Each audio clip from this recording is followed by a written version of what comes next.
Village du Grand Balkan.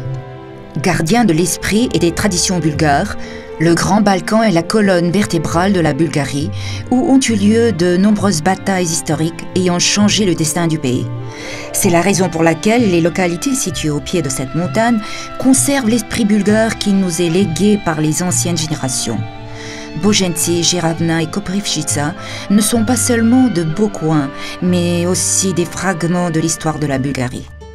Le Grand Balkan traverse la Bulgarie de l'ouest à l'est.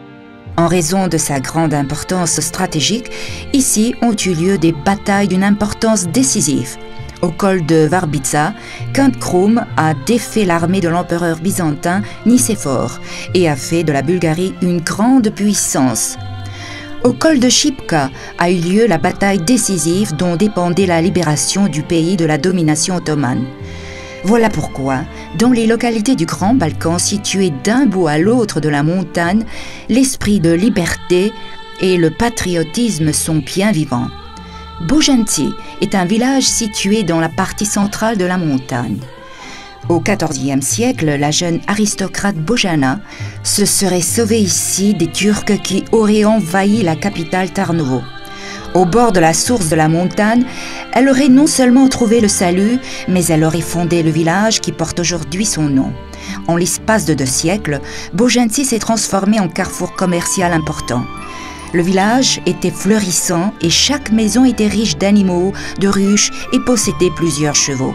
Mais l'esprit de ses habitants ne s'en est pas satisfait, ils désiraient la liberté. Et en hiver, les hommes revenus au village de leur voyage de commerce ont fondé un foyer de la culture, des écoles primaires et un collège. Ils ont transformé leur propre maison en des œuvres d'art de l'époque de la Renaissance bulgare. Sur le versant sud de la montagne est situé le village de Jeravna. Ces maisons sont de véritables musées de l'art de l'époque de la Renaissance. Tout le village a été transformé en réserve culturelle et historique. À l'époque de la Renaissance, les gens du lieu se sont enrichis par le commerce et l'élevage et ont bâti de belles maisons.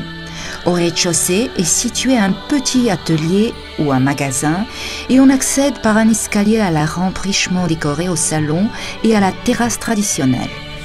Chaque année, dans les alentours de Jeravna, est organisé le festival du costume folklorique. Tous les participants portent des costumes anciens et ils se réunissent pour chanter, faire de la musique et danser comme le faisaient autrefois leurs ancêtres. Cette fête, consacrée à l'art populaire, dure 3 jours. Un peu à l'écart du Grand Balkan, au cœur de la proche montagne de Sredna Gora, est blottie la ville coquette de Koprivčica. On y découvre des beautés de toutes sortes. De l'architecture de la Renaissance, de petits ponts élégants jetés sur la rivière et un festival folklorique. Mais l'esprit de la ville est sans pareil. Chaque maison a un héros, un écrivain, un politicien ou un révolutionnaire. Plusieurs de ces maisons sont des musées. La maison de l'écrivain Lyuben Karavelov, celle du révolutionnaire Todor Kableshkov ou celle du commerçant Petko Lyutov. Le Grand Balkan cache encore bien de secrets.